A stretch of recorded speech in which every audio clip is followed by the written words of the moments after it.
Well, my first job was a paper girl, and things have come a long way since then.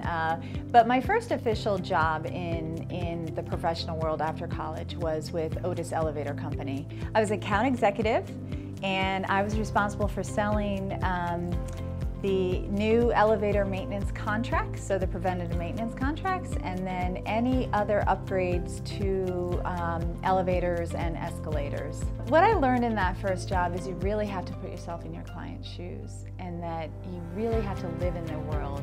My clients now are the internal folks, and really so I'm putting myself in their shoes, but I never lose sight at the end of the day of who our real clients are. So be it a broker, a retail agent, a client company, it's really important that we understand how we can help them achieve their goals at the end of the day.